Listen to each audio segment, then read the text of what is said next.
టీవీకి స్వాగతం.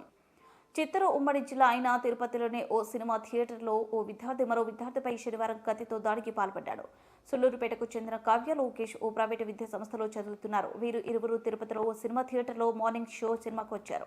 అయితే కావ్య మరో వ్యక్తితో ప్రేమాయాణంలో ఉండడానికి సాగుతున్నట్లు గమనించిన ఆ విషయంతో కావ్య లోకేష్ కూర్చున్న సీటు వెనుక కూర్చున్న కార్తీక్ ఒక్కసారిగా వెనుక నుంచి కత్తితో లోకేష్ పై దాడి చేశాడు. ఈ క్రమంలో గాయపడిన లోకేష్ తిరుపతి ఆసుపత్రిలో చికిత్స పొందుతున్నాడు. ఈ విషయంపై పోలీసులు ఆసుపత్రిలో చేరుకుని లోకేష్ నుంచి సమాచారం తెలుసుకుని విచారణ చేపట్టారు.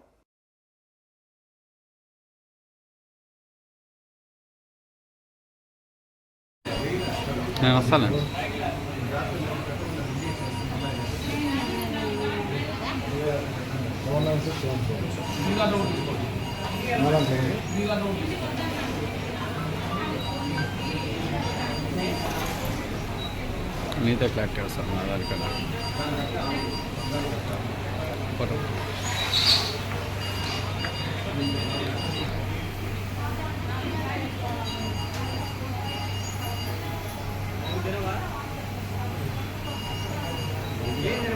తిరుపతి నగరంలో 3 స్పా అండ్ మసాజ్ సెంటర్లపై పోలీసులు మెరుపు దాడి నిర్వహించారు. తిరుపతి డిబిఆర్ హాస్పిటల్ రోడ్లో ఉన్న స్పా సెంటర్పై దాడి చేసి 3 వ్యక్తులను అరెస్ట్ చేసిన పోలీసులు 4 బాధితులను రక్షించారు. జిల్లా ఎస్పీ ఎల్ సుబ్బారాయుడు ఆదేశాల మేరకు నగరంలో స్పా మరియు మసాజ్ సెంటర్లపై ముందస్తు ప్రణాళికతో ఒకేసారి 3 స్పా అండ్ మసాజ్ సెంటర్లపై దాడులు నిర్వహించారు.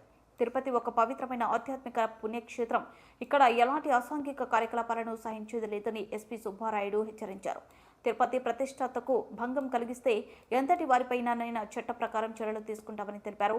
అలాగే ఇమ్మోరల్ ట్రాఫిక్ యాక్ట్ కేసు నమోదు చేసి వారిపైన చట్టపరమైన చర్యలు తీసుకుంటామని పోలీసులు తెలిపారు.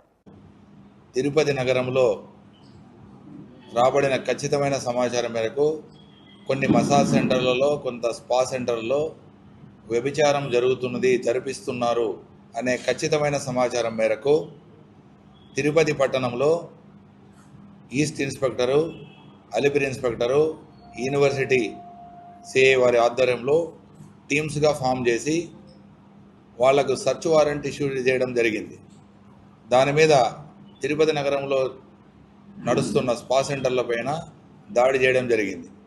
ఈ దాడిలో భాగంగా C7 spa centre, DBR hospital road, east PS లిమిట్స్లో ఉన్న దాని మీద దాడి చేయడం జరిగింది. ఆ దాడిలో ఆ స్పా సెంటర్లో వ్యభిచారం జరుగుతున్న గ్రహించి ఆ ఇన్ఫర్మేషన్ మీద రైడ్ చేయగా దాంట్లో 3 వ్యక్తులు, 1 వాగు వెంకట రాధాకృష్ణ, 2 పసుపులేటి మనోజ్ కుమార్, 3 నీరజ్ ట్రాగి, ఈ 3 వ్యక్తులు అక్కడ ఉండడం జరిగింది. తర్వాత ఈ 3 వ్యక్తులు 3 అమ్మాయిలతో 3 డిఫరెంట్ రూముల్లో ఉండడం జరిగింది. అలాగే రిసెప్షన్లో మేనేజర్ మనీషా అనే అమ్మాయి ఉంది. వీళ్ళందరినీ ప్రత్యక్షంగా చూసి రైడ్ చేయడం జరిగింది మహేష్ రెడ్డి వారి ఆధ్వర్యంలో. దాని మీద ఐటీ ఇమ్మోరల్ ట్రాఫిక్ యాక్ట్ కింద కేసు నమోదం చేసి దర్యాప్తులో ఇంకా ఓనరు ఎవరెవరున్నా, దీని వెనక ఎవరెవరున్నారు, ఎవరు ఆర్గనైజ్ చేస్తున్నారనే డీటెయిల్స్లో ఇన్వెస్టిగేషన్లో తెలిసి వాళ్ళందరినీ చట్టపరంగా చర్యలు తీసుకోబడుతుంది. ముఖ్యంగా ఎస్పీ గారు ప్రత్యేక ఆదేశాలు ఇచ్చారు.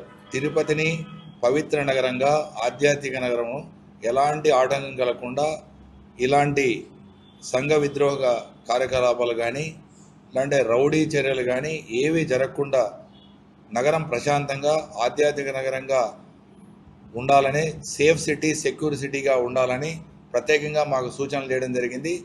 ఈ విధంగా సార్ ఆదేశాల మేరకు మేము ప్రతి దీని మీద రౌడీ చర్యలు అయితేనేమి, ఇలాంటి సంఘ విద్రోహ కార్యకలాపాల ప్రాసిక్యూషన్ కానీ ఇంకా ఏ విషయాలైనా దాని మీద చట్టపరంగా కఠిన చర్యలు తీసుకోవడానికి మేము సిద్ధంగా ఉన్నాం. అదే కుప్పం సీఎం చంద్రబాబు సొంత నియోజకవర్గంలో గంజాయి మత్తులో ఘర్షణ చోటు చేసుకుంది. కుప్పంలో 2 వర్గాల మధ్య ఘర్షణతో మొదలై ఒకరిపై మరొకరు కత్తులతో, రాడ్లతో దాడి చేసుకున్న వైనం వెలుగు చూసింది.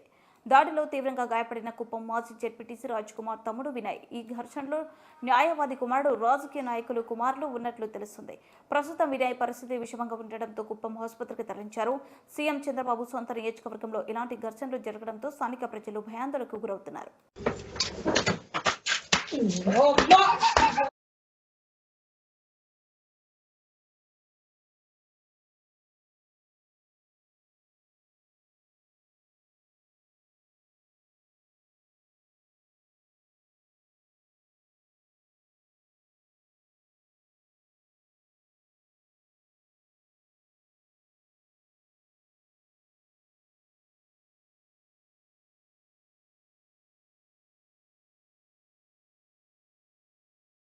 చిత్తూరు జిల్లాలో సెప్టెంబర్ 17వ తేదీన చేపట్టే జాతీయ నులిపురుగుల నిర్మూలన కార్యక్రమాన్ని విజయవంతం చేయడంలో సంబంధిత శాఖల సమన్వయంతో పనిచేయాలని జిల్లా కలెక్టర్ సుమిత్ కుమార్ వైద్య ఆరోగ్య శాఖ మరియు సంబంధిత శాఖల అధికారులను ఆదేశించారు.